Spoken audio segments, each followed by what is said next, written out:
I'm working with a person whose husband recently left her. But like many prodigals, most, he's double-minded. He always loved his wife and they had a good marriage, but he found himself in an affair and he got another apartment. And the wife listened to the world and the people around her, and she got a lawyer and filed for a divorce.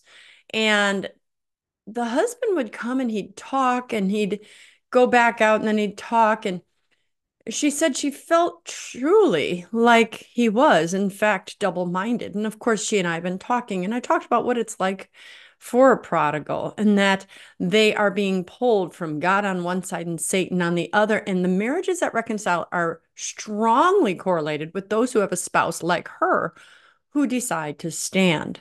So she said, I'm really feeling like maybe I should cancel the divorce. I said, if you want to reconcile, cancel the divorce, because that is sending a message that even though you've started having an affair, I give up. I'm not tolerating that. Now, none of us should have to tolerate those kind of hurts, but we are in a broken world. And when our spouse leaves, it is in fact offending the vow that we made till death do us part, right? And that I will love you good times bad. Well, this is truly bad. So when I spoke to her and said, um, I do think you should cancel that divorce because that will send a different message to your husband. So she did it and she texted that, I think I'm going to tell him. I haven't told him yet. And I said, be prepared when you do tell him that, and she did cancel it. When you tell him that you've canceled this, be prepared for him actually to be angry, because most prodigals, though they're double-minded, they want you to make it easy on them so that they don't always tell the full story. One day they might say, well, my wife's the one that divorced me. Crazy, isn't it? Anyway, point being is I knew and she knew her husband was in fact being double-minded. He was looking at her, looking at the other person, looking at her. So she told him finally. And she said she told her lawyer, when she told her lawyer to cancel the divorce, the lawyer said to her, well, then you need to give him an ultimatum. You need to ask him why he still has that other apartment, or why he has this, or why he's doing that, so on and so forth. And I talked to this woman. It's funny because I talked to this woman prior to her lawyer saying to not give an ultimatum. And she said to me that my lawyer is telling me to give him an ultimatum, but my heart tells me that will drive him further away. And I told this person, yes, you are listening to the voice of God within you, because it would, in fact, drive him further away. Now, again, this is not going to be easy, but the point of this video is to talk about ultimatums. If you go to my website, breakfastwithbacon.com, there's an article called I Am a Stander. And in that, it talks about the 25 rules of standing. And I've talked about some of them before, but I want to talk about rule number 3. Rule number 3 basically says never give ultimatums. I'm going to put my glasses here. Never give ultimatums. That was simply it. But I refer then to a couple Bible verses, just two. Um, One of them is Proverbs 24, verse 29, and it says, do not say, as they did to me, so I will do to them. I will repay them according to their deeds. Sounds pretty worldly. But Romans, after Christ came, Romans 12, 17 through 21 says, do not repay anyone evil for evil. Be concerned for what is noble in the sight of all. If possible, on your part, live at peace with all. Beloved, do not look for revenge, but leave room for the wrath. For it is written, vengeance is mine. I will repay, says the Lord. Rather, if your enemy is hungry, feed him. If he's thirsty, give him something to drink. For by doing so, you will heap burning coals upon his head.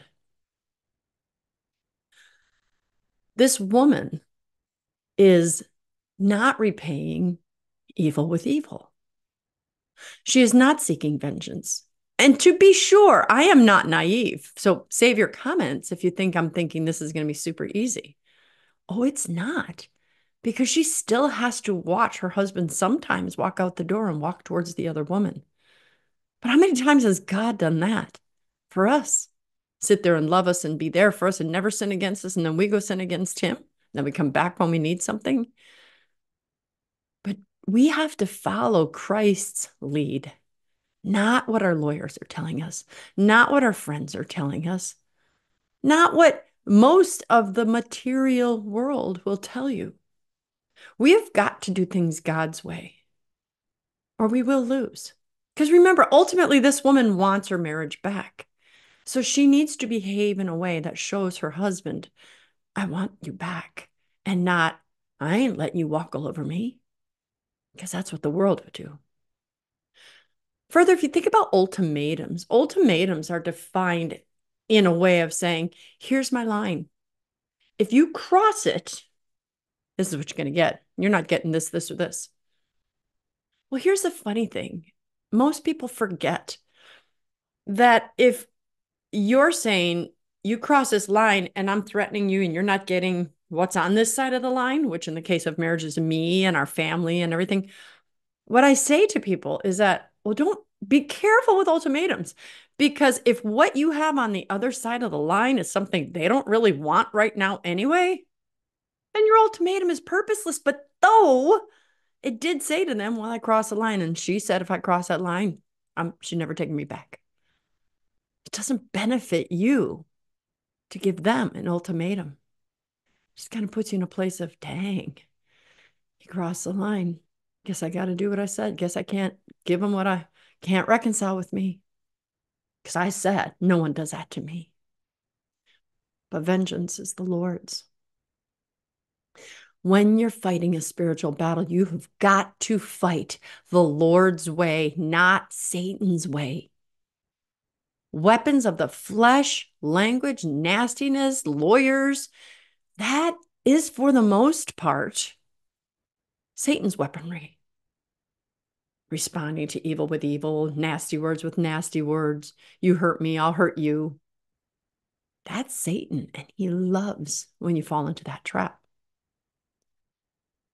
We fight God's ways, because God's way says you give a thirsty man a drink, your enemy a drink, it's like heaping hot coals on their head.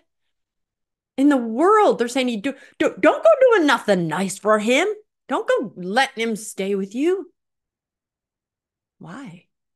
Don't listen to that person, because they forget that your kindness to your enemy, and temporarily your spouse is in the position of an enemy, you're heaping hot coals. Well, this person did say to me, guess what? My spouse slept over. My spouse is sitting here now talking with me, looking at me, being kind to me. I told her to be prepared. He's probably going to walk out again, but he's being pulled between Satan and God. Your job is to stand on the side of God and love this spouse back. Heal him or her with your love. And before I finish, don't forget this isn't just about spouses. If you have a prodigal child, if you have anyone that's an enemy, someone who's an addict, someone who's hurt you, ask yourself, what would the world tell me to do? Ultimatums, close them out, treat them the same way they're treating me.